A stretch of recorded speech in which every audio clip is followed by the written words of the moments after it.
So if you look at these suspended fish right here, these guys are in roughly 8 to 10 foot of water. But for some darn reason, if you cast out there to them, they don't want it. They actually want it sliding off the wall. A lot of these fish kind of just suspend for comfort, but when they see it coming down the wall, it's, you know, 5 to 8 foot shift over to pin it and grab it. There we go. Little guy.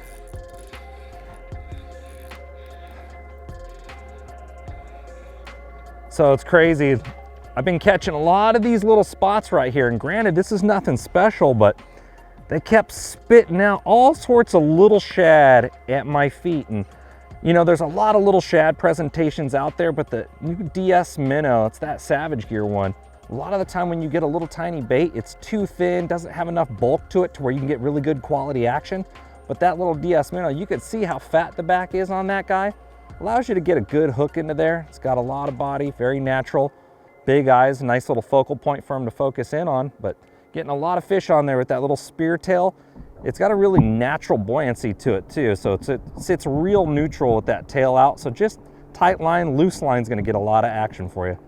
So a lot of people, you know, they picture the, ooh, that was a little nipper. They picture the drop shot as a more of a vertical fishing presentation. Well, this is actually, I'm using it for almost pure, almost 90-degree walls. I mean, this is about as cliff gets. And what I'm doing is just pitching it right to the wall, and you can look how fast it drops off. And this is a 1/4 ounce weight that I have here. And I'm catching most of these fish out of anywhere from about 8 foot deep to about 15 foot deep. And what that 1/4 ounce weight's doing is really allowing me to feel the bottom on the way down. And I'm dragging with my tip up. And every time I come over a rock, I kind of ease my tip into it. This is a 7'6" rod. So what it's doing is allowing me a lot of working line to where I can maintain bottom control the whole time. These fish don't kind of want it suspended out in front of them. They want it following the contour of these walls going down. They're actually suspended out here, and they see it over there against the wall. So they swim from out here, pin it against the wall, and swim it right back off. You'll probably notice on a couple catches throughout this film that all of a sudden grab them here and they shoot out this way. Even without any pressure of a hook set or the rod, they're immediately going to go to deeper water, which is that comfort zone for them. That's swimming too. Maybe. That's a real one. Maybe, unless he's hooked funny or something. A little better. There we go, yeah. Well, hopefully he stays pegged. A little better spot. Not huge, just fighting real good. These spots, I tell you what, for their size, they are an amazing fish. They pull so hard. Yeah, it's a good spot. Look at this, you're just driving us into the shoreline here. I swear, a 2-pound spotted bass feels like a 4-pound largie. They'll have you fooled every time. Oh yeah, there's a good one. That's on that DS crawler right there. This is a super neutrally buoyant worm. Now it doesn't normally come in the shape of the letter P like that, but this individual right here is creative, and I can't knock him for his creativity. I wonder if he knows YMCA. We'll see if the rest of the friends can spell out anything neat. We're starting with the letter P, and we'll see what we can develop on that DS crawler right there. Just drop shotting it down these deep vertical walls. Look at his dorsal fin right here. He has been attacked. Look at that. His spines are exposed.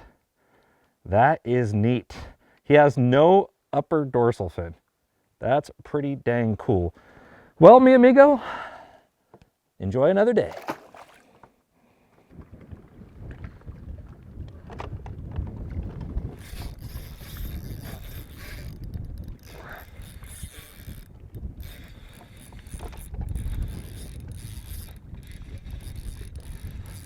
I wasn't letting him sit on it. There we go.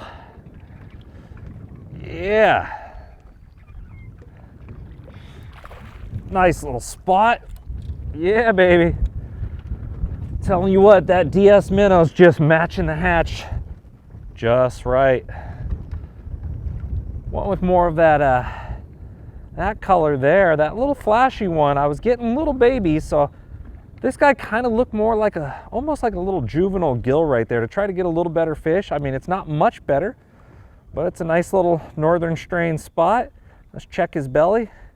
Nah, no black spots. Usually you'll see black checks if they're a little mature, so this may be a young Alabama. Maybe you'll get big for me someday. Still a pretty fish though, always fun to catch.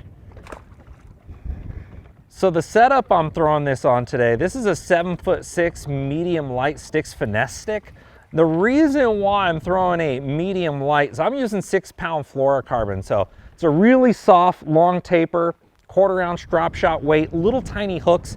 I don't need to pull hard. I want very light, ultra sensitive, and being able to pull up a lot of line at once. I'm making long casts. You can see I have a headwind right here. Having that longer rod is gonna allow me to pick up line a lot easier on the hook set and maintain those fish. If they run at me, having more cushion in your taper is gonna help you control that fish a little bit better, and having that softer tip is gonna prevent you from breaking off with lighter lines.